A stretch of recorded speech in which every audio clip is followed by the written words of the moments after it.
Hello students, आपका स्वागत है। एक नए लेक्चर को डिस्कस करेंगे आज, and that is capacity capacity of a capacitor of a capacitor. तो इस लेक्चर में सबसे पहले तो हम ये देखेंगे जो कैपेसिटर है वो चीज़ क्या है, किस डिवाइस को आप कैपेसिटर बोलते हैं, क्या ये हमारे घरों में कहीं पे यूज होता है और क्या इसका फंक्शन होता है। ठीक है, फिर हम यहाँ पे वर्ड यूज करेंगे बार बार कैपेसिटी, ठीक है, या फिर कैपेसिटेंस। ठीक है, पेन कॉपी लो, साथ के साथ लिखते रहो। कैपेसिटर को ही आप कंडेंसर भी बोलते हैं। ठीक है, कंडेंसर। इसके बाद आप डिस्कस करेंगे इसका प्रिंसिपल क्या है। ठीक है, कोई भी डिवाइस है वो किसी न किसी प्रिंसिपल पे वर्क करती है। ठीक है, तो जो प्रिंसिपल ऑफ कैपेसिटर है उसको भी हम डिस्कस करेंगे। इसके बाद हम एक बहुत इम्पोर्टेंट फिनोमेना होता है इलेक्ट्रोस्टैटिक शील्डिंग। इलेक्ट्रोस्टैटिक शील्डिंग, तो इलेक्ट्रोस्टैटिक शील्डिंग है उसको भी डिस्कस करेंगे। फिर हम आ जाएंगे जो कैपेसिटेंस है उसकी यूनिट्स है, इसकी यूनिट्स ये डिस्कस करेंगे आप। फिर इसकी डायमेंशन वो फाइंड आउट करेंगे। ठीक है, और इस तरीके से हम इस लेक्चर को एंड कर देंगे। चलिए, तो सबसे पहले हम देखते हैं कैपेसिटर, कंडेंसर और कैपेसिटी। देखो, जैसे इसके नाम से ही पता लग रहा है, आप लोग खाना खाते हैं तो खाना खाने की आपकी कैपेसिटी है। आप वाटर का इनटेक करते हो, पानी पीते हो, तो पानी पीने की आपकी कैपेसिटी है। आप 1 गिलास पीते हैं, 2 गिलास पीते हैं। ठीक है, छोटा बच्चा है वो कम पानी पीता है। ठीक है, बड़ा है वो ज़्यादा पीता है। ठीक है, तो इस कैपेसिटी को आप इसी तरीके से समझ सकते हैं। तो मैं आपको एक जग का एग्जांपल देता हूँ। मान लो यहाँ पे मैंने एक जग बना दिया है, ये एक बीकर मान लो, जग मान लो, कंटेनर मान लो, कुछ भी मान लो, और इस कंटेनर की कैपेसिटी है 1 लीटर। यहाँ पे लिख दिया मैंने 1 लीटर। ठीक है, तो ये इसकी कैपेसिटी है, यानी कि 1 लीटर तक पानी इसके अंदर आप फिल कर सकते हैं। अगर आप सोचो, अगर 1 लीटर से ज़्यादा पानी आप इसके अंदर डालोगे तो क्या हो जाएगा, पानी का ओवरफ्लो हो जाएगा और पानी बाहर आएगा। समझ पा रहे हो? ठीक है, ऐसा इसलिए होता है क्योंकि इसकी कैपेसिटी 1 लीटर से ज़्यादा है ही नहीं। ठीक है, ये 1 लीटर से ज़्यादा पानी को अकोमोडेट नहीं कर सकता। ठीक है, ओके। तो अब यहाँ पर देखो, ये जो ओवरफ्लो है ना, यानी कि इसके अंदर से वाटर जो है वो मतलब डाइवर्ज आउट होना स्टार्ट हो जाएगा। ठीक है, बाहर गिरना स्टार्ट हो जाएगा। इसी चीज़ को आप लगाओ कैपेसिटर कंडक्टर के ऊपर। देखिए, एक कैपेसिटी होती है, मतलब कि कोई कंडक्टर है ना, कंडक्टर, कोई भी कंडक्टर है तो वो नेचुरली कुछ न कुछ चार्ज को अकोमोडेट कर सकता है। ठीक है, अब कितना चार्ज अकोमोडेट करेगा वो उसके शेप, साइज के ऊपर डिपेंड करता है। ठीक है, तो कंडक्टर है ना, यहाँ पर बेसिकली बेसिक प्रॉपर्टी यूज करते हैं। Conductor can store charge. Okay, ठीक है, तो कोई भी कंडक्टर है आप उसको चार्ज दे सकते हैं, थोड़ा बहुत वो चार्ज एक्वायर कर सकता है। ठीक है, depending upon the size. Size बड़ा है तो वो ज़्यादा चार्ज भी एक्वायर कर सकता है। अब हमें ये समझना है कि कंडक्टर की चार्जिंग करेंगे तो क्या होगा। ठीक है,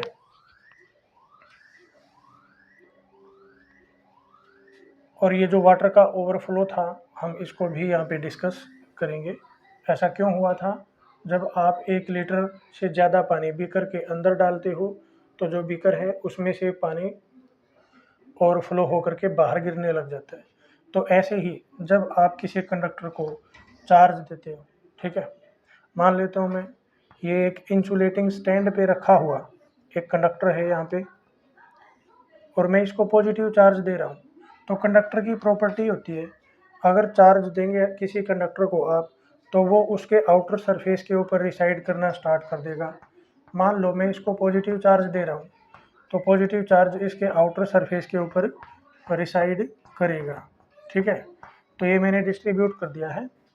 अब अगर मान लो आप इसको थोड़ा सा और चार्ज दोगे, ठीक है, तो ये अगर इसकी कैपेसिटी है तो उस चार्ज को भी अकोमोडेट कर लेगा। अगर आप इसकी लिमिट है एक, उस लिमिट से ज़्यादा इसको चार्ज दे देंगे तो क्या होगा, जैसे 1 लीटर के बीकर में ज़्यादा पानी डालने पर वो ओवरफ्लो हो गया था वाटर बाहर की साइड गिरने लग गया था, ठीक है, एक तरह की लीकेज होने लग गई थी, ठीक है।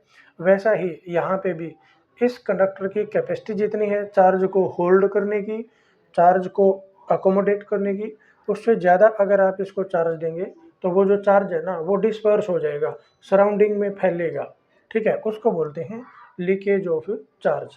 तो हमें यहाँ पे 2 इम्पोर्टेंट बात पता लगती हैं।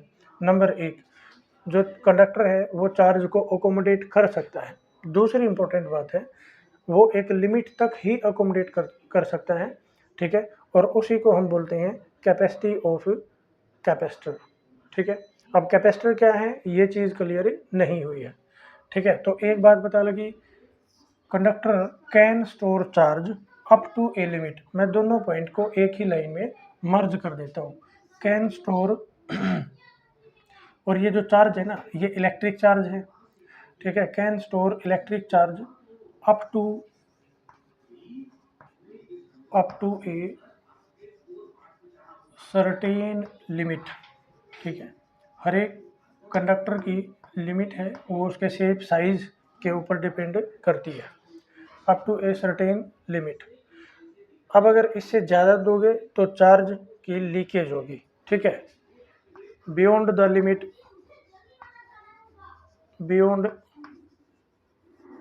That limit further charging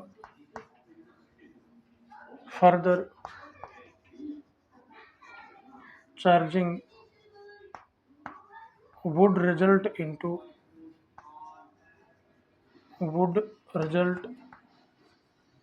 into leakage of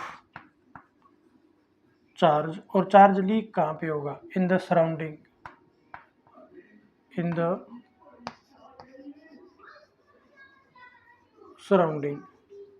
तो ये सिंपल सी बात होगी, ठीक है। तो इसका मतलब ये हुआ, अब आप कैपेसिटी ऑफ एक कंडक्टर को डिफाइन करने में कैपेबल हैं, ठीक है। कैसे, अब इसकी डेफिनेशन बना लेते हैं हम, ठीक है। तो इसको लिख देता हूँ मैं,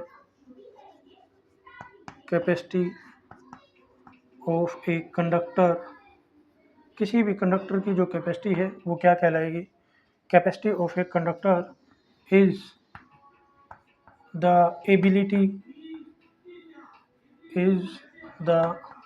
एबिलिटी, और आप इसको कैपेसिटी भी लिख सकते हैं, और the capacity of a conductor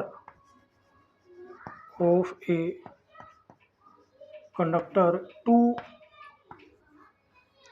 accommodate, और एक्वायर भी लिख सकते हैं आप, ठीक है।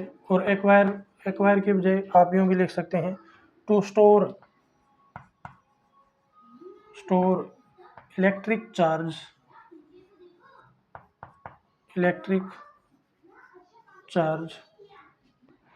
विदाउट लीकेज नहीं होनी चाहिए, ठीक है। तो जितना भी चार्ज वो स्टोर कर सकता है वो क्या कहलाएगा, उसकी कैपेसिटी कहलाएगा। Store electric charge without leakage, तो यहाँ पे चार्ज की लीकेज भी नहीं होनी चाहिए, चार्ज स्टोर भी हो जाना चाहिए। तो वो जो उसकी कैपेसिटी है, वो जो लिमिट है उसकी, ठीक है, उसी को हम क्या बोलते हैं, कैपेसिटी ऑफ कंडक्टर। ठीक है, अब कंडक्टर्स का यूज़ करके ही आप क्या बनाते हैं, कैपेसिटर बनाते हैं। ठीक है, तो ये एक लिमिट है, ठीक है, टॉप मोस्ट लिमिट जो किसी भी कंडक्टर की है, वो चार्ज को स्टोर करने की, और लीकेज उसमें होनी नहीं चाहिए। दो चीज़ें इम्पोर्टेंट हैं। ठीक है, तो हमने यहाँ पर अब तक ये समझा है कि जो कंडक्टर्स हैं वो चार्ज को स्टोर कर सकते हैं, लेकिन एक लिमिट तक स्टोर कर सकते हैं। ठीक है, अब हम इस चीज़ को बढ़ाएंगे कैपेसिटर की तरफ। तो ये जो चार्ज स्टोर करने वाली जो डिवाइस है ना, ठीक है, सिंपल कंडक्टर ही आप इसके अंदर यूज करते हैं, और हम एक combination of two conductors use करेंगे, और पहले उस प्रिंसिपल को समझते हैं। ठीक है, और अब आप डिफाइन करेंगे कैपेसिटर को। चलिए, तो कंडक्टर की प्रॉपर्टी जो है वो आपने डिस्कस की यहाँ पे, और कैपेसिटी को आपने अंडरस्टैंड किया। यस, तो अभी देखो, अब हम कैपेसिटर देखते हैं। तो यहाँ पे कैपेसिटर को अंडरस्टैंड करते हैं। तो जो कैपेसिटर है, और यहाँ पे एक वर्ड और यूज़ होता है, कंडेंसर। ठीक है, तो देखिए, जैसे इसके नाम से पता लग रहा है, कंडेंसर। कंडेंस का मतलब होता है, मतलब कि डेंसली पैक करना, एब्जॉर्ब करना, वो कंडेंस है। और कंडेंसर यानी कि ये एक डिवाइस है जो किसी चीज़ को कंडेंस करता है, इकट्ठा करता है, अकोमोलेट करता है, इंटेंसीफाई करता है, ऐसे समझ लो। ठीक है, और कैपेसिटर, और ये है हमारा इलेक्ट्रिकल कैपेसिटर। ठीक है, आप इसको यूँ भी समझ लो। तो इलेक्ट्रिकल कैपेसिटर यानी कि ये एक डिवाइस है। This is basically a device used to store electric charge. ठीक है, ये किसको स्टोर करेगा, इलेक्ट्रिक चार्ज को स्टोर करेगा। ठीक है, इलेक्ट्रिक चार्ज को स्टोर करेगा, और इलेक्ट्रिक एनर्जी, और इलेक्ट्रिक एनर्जी। ठीक है, अब देखिए, अब यहाँ पर हमें ये समझना है, ये जो कैपेसिटर और कंडेंसर है, क्या ये एक ऐसा ही, जैसे ये सिंपल आपने एक सफ़ियर लिया था, कंडक्टर लिया था, ये सिर्फ वैसा ही होता है, या ये कुछ और चीज़ होती है? ये सिंपल कंडक्टर नहीं होता, इसके अंदर दो कंडक्टर होते हैं। ठीक है, of suitable size, suitable shape. Okay, तो वो समझने के लिए आपको जाना पड़ेगा प्रिंसिपल ऑफ कैपेसिटर के ऊपर। तो यहाँ पर देखिए, अब तक हमने ये जाना है कि कंडक्टर्स हैं जो, उनकी प्रॉपर्टी है, वो चार्ज को स्टोर कर सकते हैं up to a certain limit. उस लिमिट को ही, ठीक है, top most limit up to which a conductor, a capacitor can store charge without leakage, that is its capacity और कैपेसिटेंस। ठीक है, कंडेंसर ये वो डिवाइस होगी जो जो इलेक्ट्रिक चार्ज को या इलेक्ट्रिकल एनर्जी को स्टोर करती है। अब हमें इसके प्रिंसिपल को अंडरस्टैंड करना है कि ये प्रिंसिपल है जो किस प्रिंसिपल के ऊपर ये वर्क करता है, कैसे किसी कैपेसिटर की, कंडक्टर की चार्ज स्टोर करने की जो एबिलिटी है विदाउट लीकेज, उसको आप बढ़ा सकते हो। ठीक है, तो यहाँ पर देखिए, यहाँ पे वर्किंग प्रिंसिपल को डिस्कस करते हैं। It is very easy, working principle of capacitor, working principle of capacitor, ये आपको डिस्कस करना है अब यहाँ पे। चलिए, तो अब देखो, अब मैंने बताया आपको कि अगर किसी कंडक्टर को आप चार्ज देंगे, ठीक है, मान लो ये कंडक्टर है एंड इट इज़ इंसुलेटेड, इसके ग्राउंडिंग नहीं हो रखी, ये इंसुलेटिंग पैड के ऊपर रखा हुआ है। ठीक है, और मैं इसको चार्ज देता हूँ। ठीक है, मान लो मैंने इसको क्यू अमाउंट ऑफ चार्ज दे दिया। ठीक है, अब अगर मैं इसको और ज़्यादा चार्ज देता हूँ, ठीक है, इस सिंगल स्फेरिकल कंडक्टर को अगर मैं और ज़्यादा चार्ज देता हूँ तो मान लो इसकी लीकेज होगी, ठीक है। ऐसा इसलिए क्योंकि इसका पोटेंशियल, जब भी आप किसी कैपेसिटर को चार्ज देते हैं तो उसका इलेक्ट्रिक पोटेंशियल बढ़ता है, उसकी इलेक्ट्रोस्टैटिक पोटेंशियल एनर्जी बढ़ती है, ठीक है।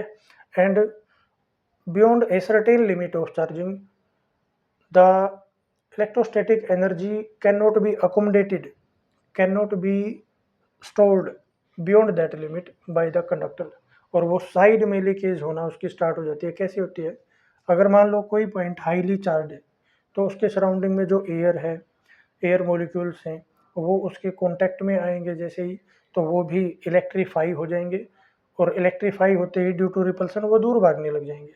तो इसका मतलब क्या होगा कि मान लो ये कोई एयर मॉलिक्यूल है, ये यहाँ पे इसके साथ टच होता है और it get electrified and it move away due to repulsion.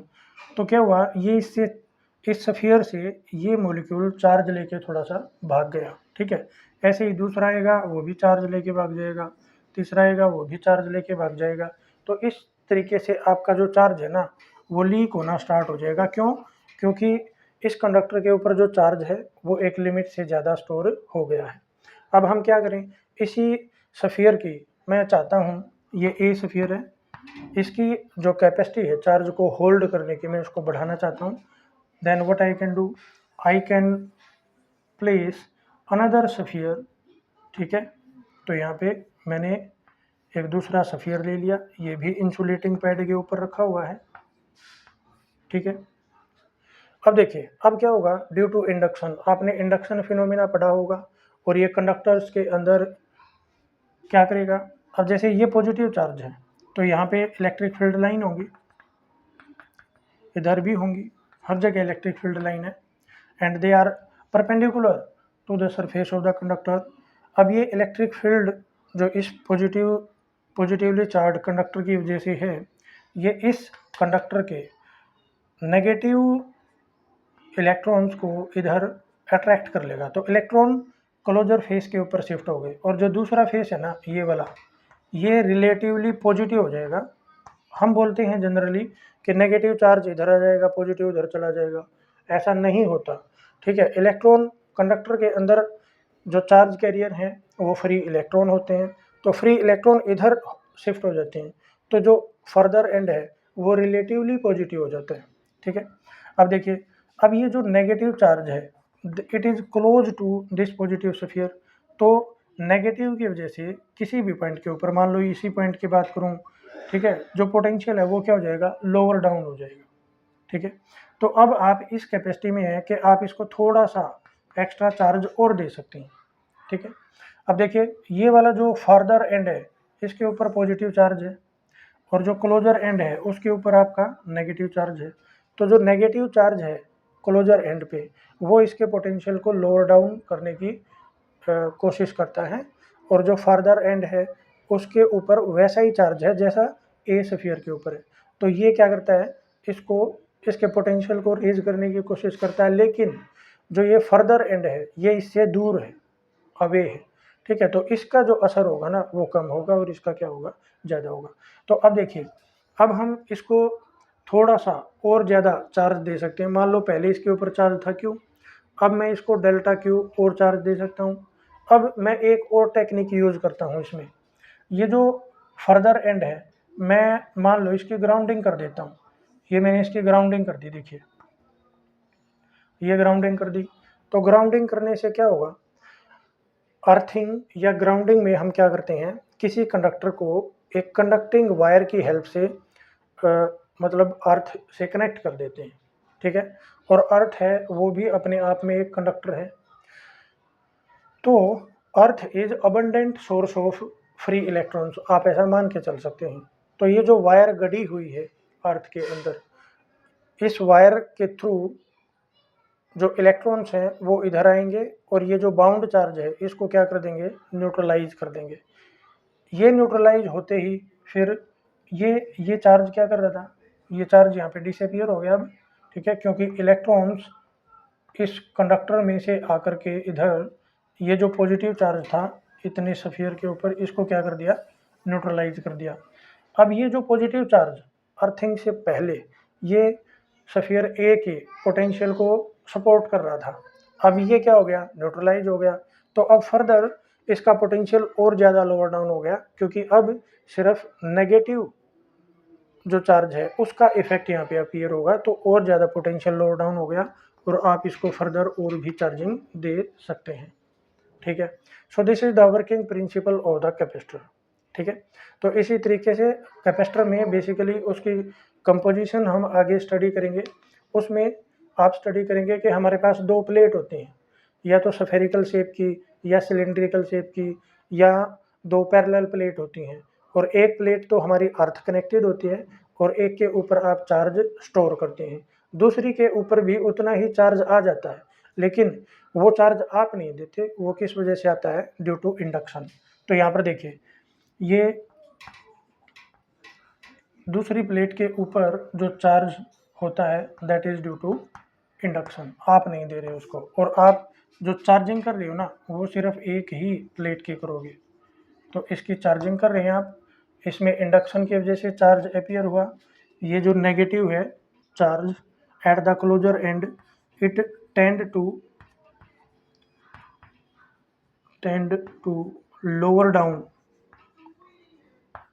Lower down the potential.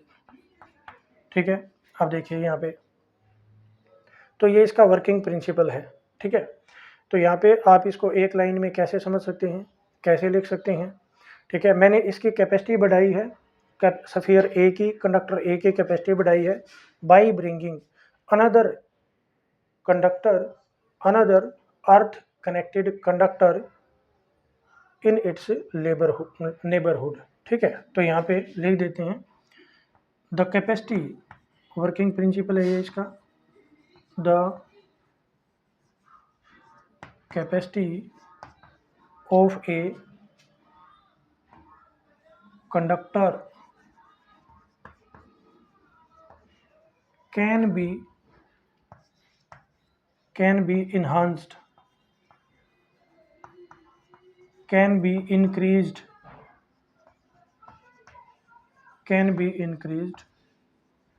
by placing, आपने रखा है नेबरहुड में, by placing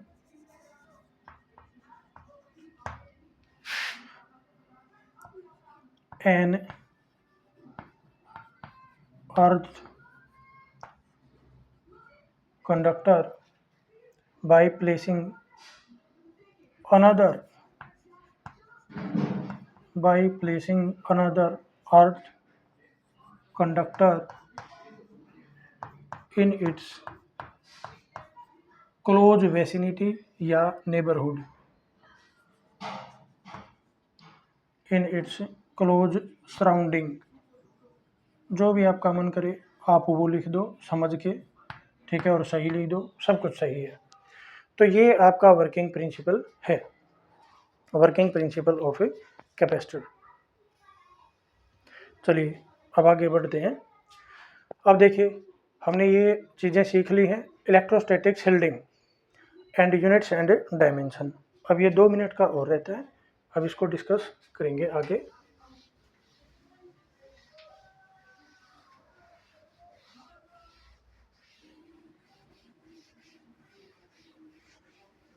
ठीक है, अब देखो इलेक्ट्रोस्टैटिक शील्डिंग,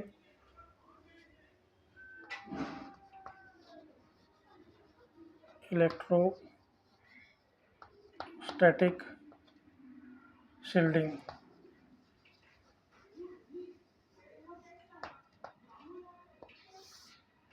इलेक्ट्रोस्टैटिक शील्डिंग। अब मान लो यहाँ पे मेरे पास एक प्लेट पॉजिटिव है, एक प्लेट नेगेटिव है। ठीक है, आप इस तरीके का भी कैपेसिटर बना सकते हो। इसमें देखिए, हमारा जो एक कंडक्टर है वो एक पैरेलल प्लेट है, दूसरा ये भी हमारी एक पैरेलल प्लेट है, प्लेन शीट है, ये प्लेन कंडक्टर है, और इसको हमने क्या कर रखा है, इसकी अर्थिंग कर रखी है। तो अगर मान लो मैं इसको चार्ज देता हूँ तो उतना ही चार्ज यहाँ पे भी प्रोड्यूस हो जाएगा, और जो इसका जो फर्दर एंड होगा उसके ऊपर भी due to induction positive charge होगा, but that will be will disappear due to earthing. तो ये जो आपका कैपेसिटर है ना, ये पैरेलल प्लेट कैपेसिटर है। तो मैं यहाँ पे 3 कैपेसिटर बनाऊंगा। ये वाला जो कैपेसिटर है, this is parallel plate capacitor.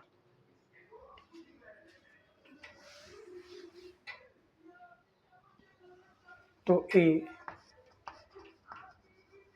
Is parallel plate capacitor, ठीक है। और इसमें आपको अंडरस्टैंड करना है कि इलेक्ट्रोस्टैटिक शील्डिंग कहाँ से इसके अंदर होगी। ये पॉजिटिव, ये नेगेटिव, और जो फर्दर एंड है उसकी हमने ग्राउंडिंग कर दी। एक बात समझ में आ गई। दूसरा, बी टाइप का जो हमारे पास होता है वो होता है सफेरिकल, ठीक है, सफेरिकल कैपेसिटर या कंडेंसर, ठीक है। तो इस कंडेंसर में क्या होगा, जो शेप ऑफ शीट है वो चेंज हो जाएगा ऐसे करके, ठीक है। अब मान लो ये वाली जो है इसको मैंने ग्राउंड कर रखा है और इस वाली को मैं चार्ज दे रहा हूँ। मैंने पॉजिटिव चार्ज इस प्लेट को दे दिया और जो दूसरी इसके अंदर रखी हुई है, ठीक है, उसके ऊपर है आपका नेगेटिव चार्ज, ठीक है, यूँ मान लो। और इसका जो अदर एंड है उसकी हमने ग्राउंडिंग कर रखी है। So this is the spherical capacitor. अब यहाँ पे देखिए, इलेक्ट्रोस्टैटिक शील्डिंग, शील्ड का मतलब होता है किसी चीज़ के प्रभाव को रोक देना, ठीक है। इलेक्ट्रोस्टैटिक शील्डिंग यानी कि इलेक्ट्रिक फील्ड जो जनरेट हो रहा है उसका। अब इसको समझने के लिए पहले मैं इस कॉम्बिनेशन ऑफ प्लेट्स को थोड़ा सा एज इट इज रख लेता हूँ। अब मान लो ये जो प्लेट है ना, ये पॉजिटिव प्लेट है, इसकी मैं चार्जिंग कर रहा हूँ, और ये वाली जो प्लेट है, ठीक है, इसको थोड़ा सा समझने के लिए ब्रॉड बना लेता हूँ मैं ऐसे करके। ये भी एक मेटल शीट है। तो ड्यू टू इंडक्शन इसका जो क्लोजर फेस है उसके ऊपर नेगेटिव चार्ज आ जाएगा, इलेक्ट्रॉन इस साइड अट्रैक्ट हो जाएंगे पॉजिटिव प्लेट की तरफ, और जो अदर एंड है वो आपका पॉजिटिव हो गया, ये पॉजिटिव हो गया। अगर आप इसकी अर्थिंग नहीं करेंगे तो देखिए इलेक्ट्रिक फील्ड लाइन की डायरेक्शन क्या होगी। ये जो दो प्लेट के बीच का रीजन है इसमें इलेक्ट्रिक फील्ड की डायरेक्शन होगी positive plate to negative plate. ये देखिए, समझ पा रहे हैं आप लोग, ठीक है। अब इसके बाद, इस प्लेट के बाद, ये जो पॉजिटिव चार्ज है फर्दर एंड के ऊपर, इसकी वजह से इलेक्ट्रिक फील्ड उधर स्टार्ट हो जाएगी, समझ आ रही है, ठीक है। लेकिन अगर मैं इस एंड की, फर्दर एंड की शील्डिंग अर्थिंग कर देता हूँ, ठीक है, अब मैं इसको अर्थ करके करता हूँ, तो ये जो पॉजिटिव चार्ज है आपका ये डिसअपियर हो जाता है अर्थिंग की वजह से, ये चार्ज डिसअपियर हो गया, ठीक है। अब डिसअपियर होने की वजह से there will be no electric field in this region, ठीक है। तो इसको आपने ग्राउंड किया हुआ है, जो पॉजिटिव चार्ज है आपका वो डिसअपियर हो गया, और ये पॉजिटिव चार्ज डिसअपियर होने की वजह से जो इलेक्ट्रिक फील्ड लाइंस हैं बी प्लेट के बाद, ये आपकी बी प्लेट है और ये आपकी ए प्लेट, ठीक है। तो जो इलेक्ट्रिक फील्ड लाइंस हैं those are trapped, those are in between the region of plate A and B. इसके बाद कोई भी इलेक्ट्रिक फील्ड लाइन नहीं है। तो आपने इलेक्ट्रिक फील्ड लाइन को क्या कर दिया, शील्ड कर दिया। और ये शील्ड कैसे किया, कंडक्टर की आपने अर्थिंग कर दी। इन द सेम वे यहाँ पर देखिए, अब यहाँ पे अगर इलेक्ट्रिक फील्ड लाइन देखिए अंदर वाली है जो, उसकी आपने अर्थिंग कर रखी है, ठीक है। जो इसका दूसरा सरफेस है उसको आपने क्या कर रखा है, अर्थ कर रखा है।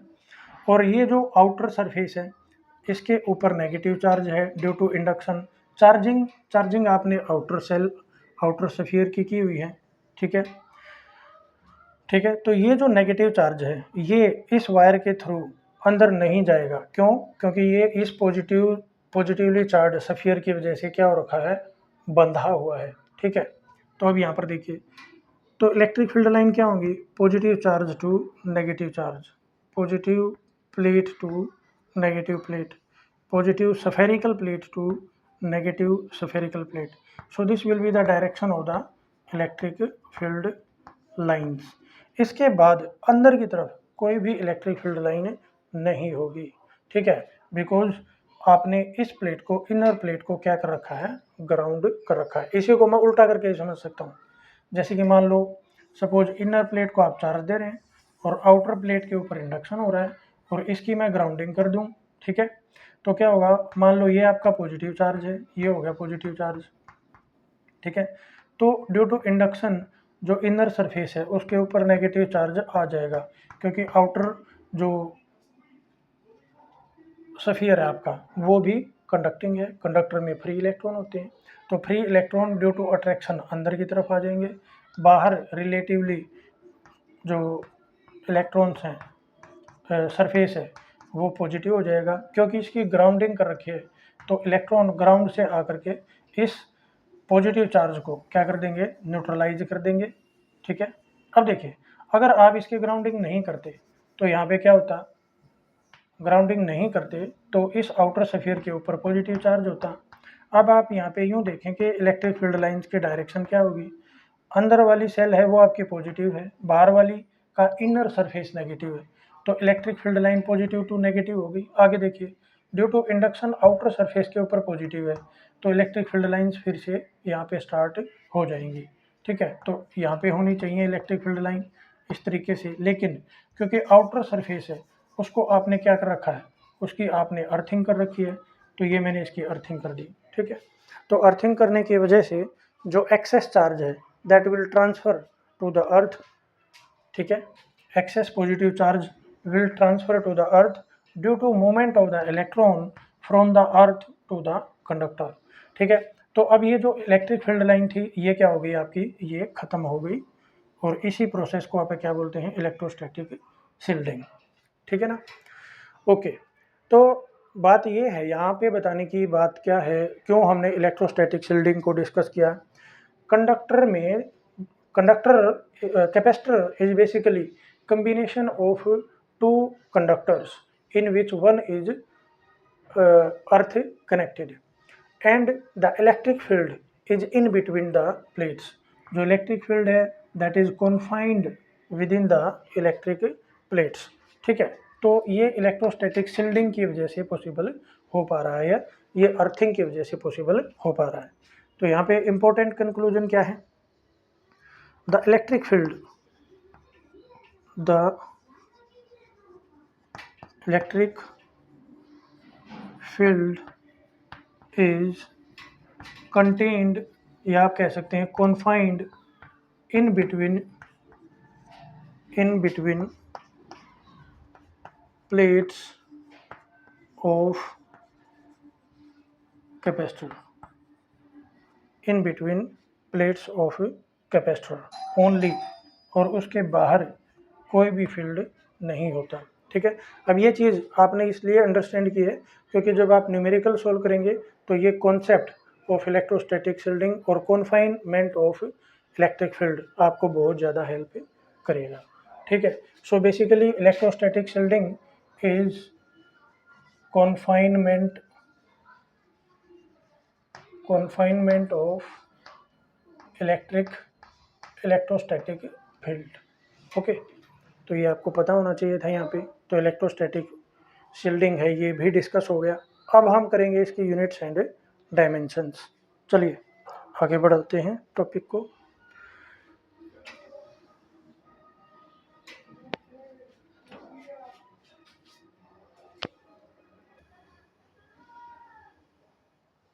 ओके, अब हम आगे बढ़ते हैं।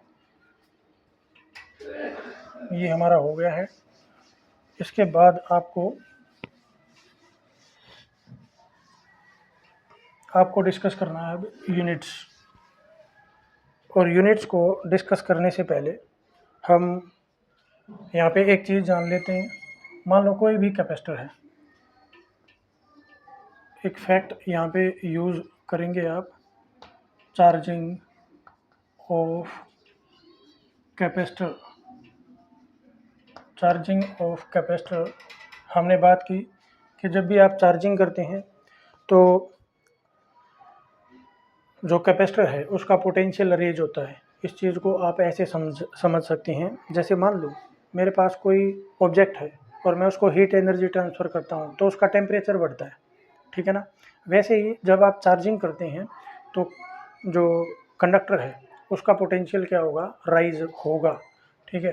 तो charging of capacitor leads to increase in electrostatic potential, electrostatic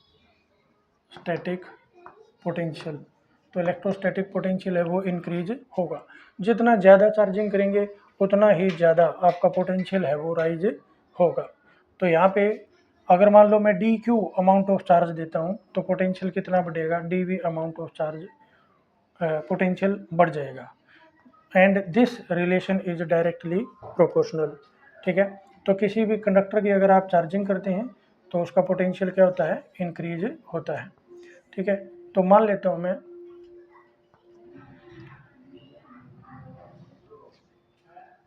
ये मेरा पोटेंशियल ले लिया मैंने हॉरिजॉन्टल लाइन के अलोंग, और क्यू के अलोंग मैंने क्या ले लिया, वर्टिकल एक्सिस के अलोंग मैंने चार्ज ले लिया। तो इनके अंदर ना एक लीनियर रिलेशन आता है इस टाइप का।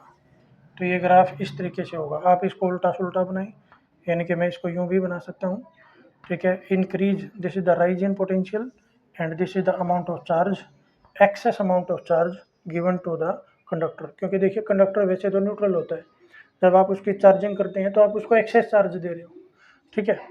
तो ये आपका एक्सेस चार्ज हो गया और डायरेक्ट इनके अंदर रिलेशन आएगा। तो ये डायरेक्ट प्रोपोर्शनैलिटी का मतलब हुआ यहाँ पे। अगर मैं साइन ऑफ प्रोपोर्शनैलिटी को रिमूव कर देता हूँ तो मेरे पास एक कांस्टेंट आ जाएगा and that constant depend upon, ये इस चार्जिंग डिस्चार्जिंग के ऊपर डिपेंड नहीं करता, ये किसके ऊपर डिपेंड करता है, शेप एंड साइज के ऊपर। ये जब हम डेरिवेशन करेंगे कैपेसिटेंस का तब आपको समझ में आ भी जाएगा। So this constant, this is the capacitance, this is the capacitance, ठीक है।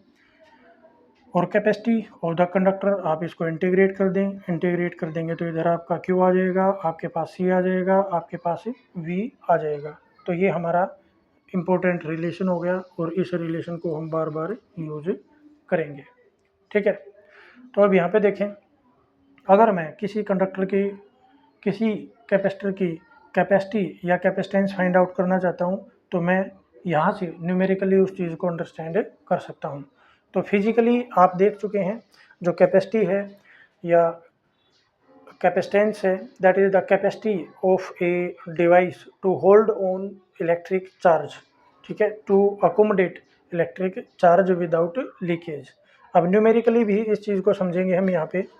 अगर मान लो मेरे पास एक कैपेसिटर है, ये मान लो मैंने एक पैरेलल प्लेट कैपेसिटर बना दिया, ये पैरेलल प्लेट कैपेसिटर बना दिया, ठीक है। और मैं इस प्लेट को, ये जो ए प्लेट है, ए एंड बी दो प्लेट होते हैं इसके अंदर, और एक को आपने ग्राउंड कर रखा है और इसको मैं चार्ज दे रहा हूँ। तो इसको मैं प्लस क्यू चार्ज दे दिया मैंने, तो इंडक्शन की वजह से यहाँ पे भी माइनस क्यू तो डेवलप हो ही जाएगा। तो देखिए इसका पोटेंशियल भी राइज हो गया होगा, और कितना पोटेंशियल राइज हुआ होगा, it will be V, let suppose. तो अगर मान लो मैं इसको चार्ज देता हूँ और potential increase in potential that is 1 volt, एक ही वोल्ट पोटेंशियल इंक्रीज होता है, और चार्ज आपने दे दिया Q। तो इसका मतलब Q किसके इक्वल हो जाएगा, numerically this will be equal to C, क्योंकि आपका राइज इन पोटेंशियल है वो क्या हुआ है, 1 वोल्ट हुआ है। So this is 1 volt.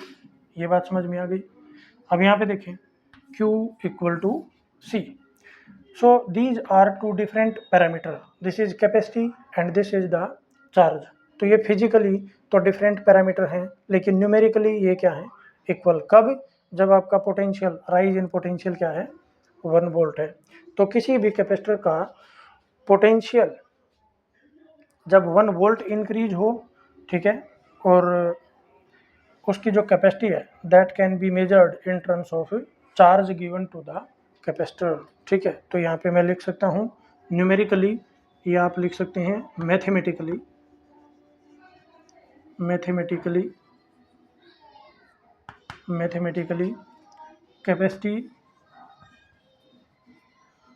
Capacity of A capacity of a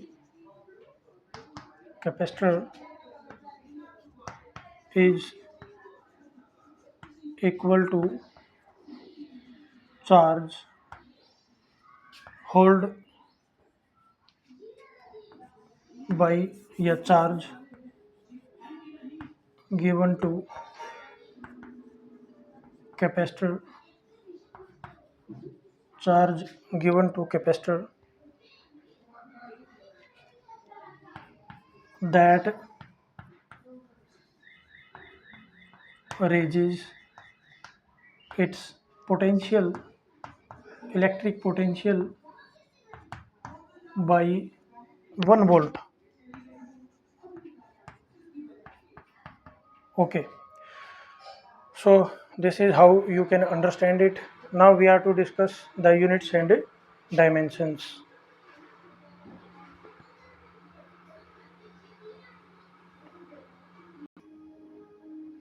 okay, अभी बढ़ते हैं हम यूनिट्स की तरफ। तो जो कैपेसिटी है हम उसको राइट कर सकते हैं कैपेसिटी यूनिट। सो यहाँ पर देखिए we have written C Q equal to C into V. Okay, so C this will be equal to Q divided by V. So this is mathematically equal to the ratio of charge on plates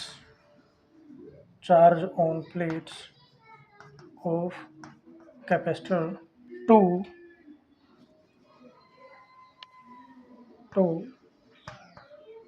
rise in its potential.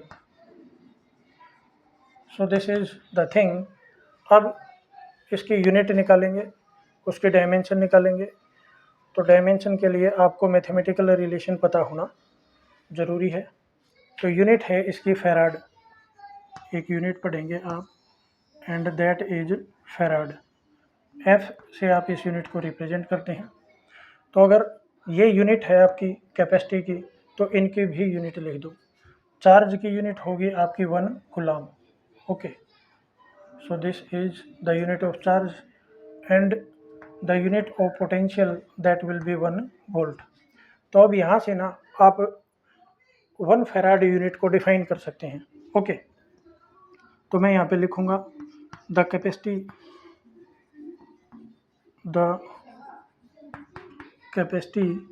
of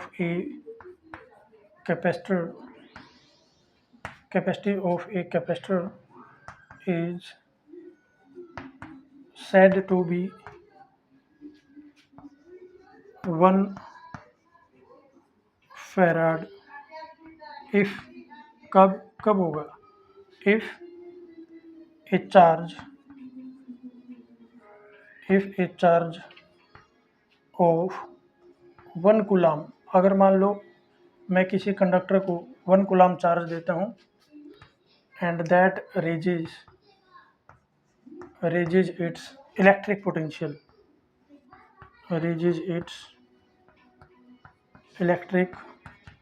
potential by 1 unit electric potential, that is 1 volt. Okay, तो अगर आप कोई capacitor है आपके पास, आप उसको 1 coulomb charge देते हैं और आपको पता है जब आप चार्जिंग करते हो तो पोटेंशियल भी राइज होता है। ठीक है, तो अगर किसी कैपेसिटर को आप 1 कूलम चार्ज दे दें और उसका पोटेंशियल 1 वोल्ट इंक्रीज हो जाए तो इसका मतलब उसकी कैपेसिटी क्या है, 1 फैराड के इक्वल है।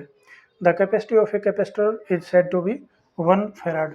तो यहाँ पर आपने 1 फैराड को यानी कि यूनिट ऑफ कैपेसिटी को डिफाइन किया है in terms of charging and rise in potential. Okay, अब देखिए इसी रिलेशन का यूज़ करके आप यूनिट तो हो गई इसकी, डायमेंशन भी आप इसकी फाइंड आउट कर सकते हैं। तो यहाँ पे बी है हमारा, that is dimension of capacity. Capacitance, dimension of capacitance. ठीक है, तो अब यहाँ पर देखें कुलाम होता है हमारा, देखिए how it is connected with the fundamental unit. हमारे पास होता है 1 ampere that is equal to 1 coulomb divided by 1 second. तो coulomb will be equal to A and T, इनका प्रोडक्ट हो गया। ठीक है, तो यहाँ पे हमारे पास आ जाएगा dimension of C that will be equal to dimension of charge divided by dimension of potential. तो चार्ज की डायमेंशन होगी हमारी A and T, product of A and T. And potential is defined as the amount of work done in moving unit charge from infinity to a point. तो इसको हम लिख सकते हैं potential V that is equal to work by charge, ऐसा लिख सकते हैं। ठीक है, तो यहाँ पर चार्ज कैपिटल Q है, तो ये भी मैंने Q कर दिया। तो अब यहाँ पर देखिए वर्क है, work and energy and torque, इनकी डायमेंशन सेम होती है। ठीक है, तो वर्क की डायमेंशन होती है m1 L2 एंड T-2, और चार्ज की अगेन यही यूनिट होती है। तो चार्ज घूम करके ऊपर जाएगा, तो चार्ज की डायमेंशन हो जाएगी ट्वाइस, और नीचे रह जाएगा वर्क, इनके m1 L2 एंड T-2। तो अगर आप इसको सोल्व करेंगे तो हमारे पास आ जाएगा, m को लिखते हैं सबसे पहले m-1, ये हो गया, एंड L2 ये भी माइनस आएगा। ठीक है, and then T-2 is here and T square ऊपर है, तो ये आ गया हमारा T⁴, and then you have A square, okay, so this is the dimension of the capacity or capacitance।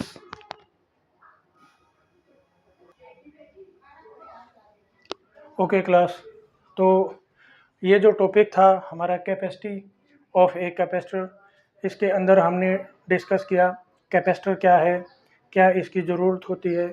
ठीक है, इसके डेफिनेशन क्या है, कैपेसिटी को अंडरस्टैंड किया। फिर आपने ये देखा कि कैपेसिटर जो है वो हमारे पास एक कम्बिनेशन ऑफ 2 प्लेट्स होता है। ठीक है, वो आपको पता लगा। दूसरा, फिर आपने प्रिंसिपल, एक प्लेट को दूसरी प्लेट के नज़दीक लेके आते हैं। ठीक है, और दूसरी प्लेट को आप अर्थिंग करते हैं, तो पहली प्लेट की जो चार्जिंग की कैपेसिटी है आप उसको क्या कर सकते हैं, इंक्रीज कर सकते हैं। ठीक है,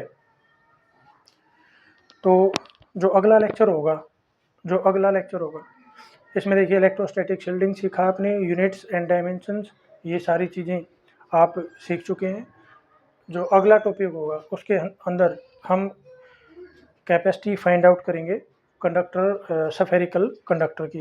ठीक है, and we will also estimate the capacity of earth. Thanks for watching the lecture.